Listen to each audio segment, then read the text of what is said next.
Trump sends huge FU to G20 dictators on last day of summit after he saw what they all did. President Donald Trump's first G20 summit has come to an end and he absolutely nailed it at the meetings in what he was able to accomplish. America wouldn't know that was the case by reading the mainstream media who twisted his time there to sound unsuccessful, while the foreign press praised our president for what they saw. On one of his final days in Germany, he sent a blunt message to everyone there after seeing what they all did. The other leaders at the summit today seem to forget that the US has a different commander-in-chief than who they're used to and tried to force Trump to do something without considering who they're dealing with. Trump didn't just refuse and stand for what he has always said he represents, he sent a bold message in the middle of a picture he posed for shortly after with the defiant thing he did that has proud conservative citizens cheering for our incredible leader. If there's one thing that contributes to Trump's trend of winning, it's that he doesn't care what other people think and stays true to himself, regardless of any amount of pressure he's put under.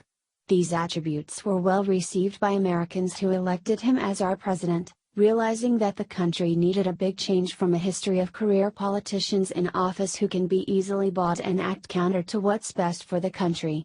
Everything Trump does is different than what we're used to, including the unapologetically American message he sent in the middle of his picture with other world leaders at G20 today. It's often said that a photo speaks 1,000 words, which is true with this group shot after what President Trump snuck in before it was snapped.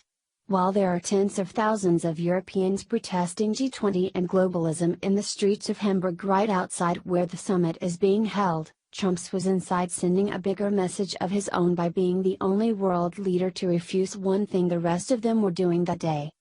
Trump is known for putting America first no matter who he offends with his patriotism.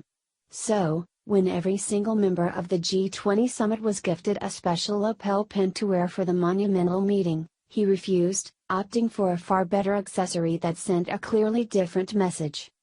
Those in attendance at the summit were given a commemorative globalist lapel pin to wear this weekend, representing a liberal mindset about international economic and foreign policy that Trump doesn't agree with, but Barack Obama surely supported.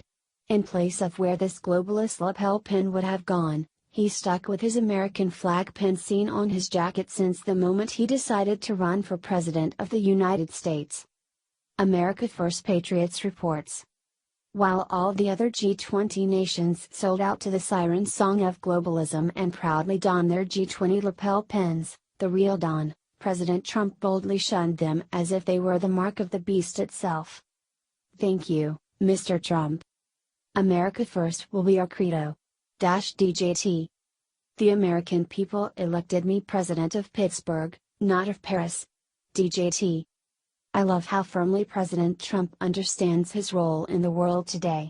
He is one of the sole voices fighting back against the onslaught of globalism. He is not willing to bow to the G20 nations. Trump is a very smart man and knows what he's doing in these very calculated moves.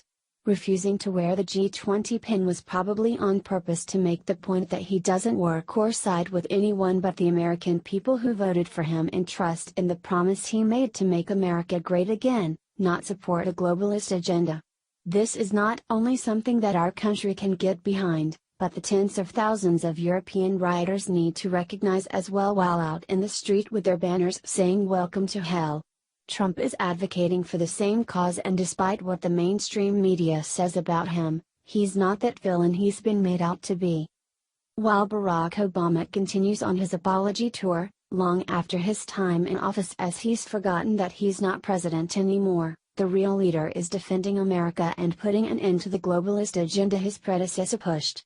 It's refreshing to have a patriot in the White House who forever and always puts America first.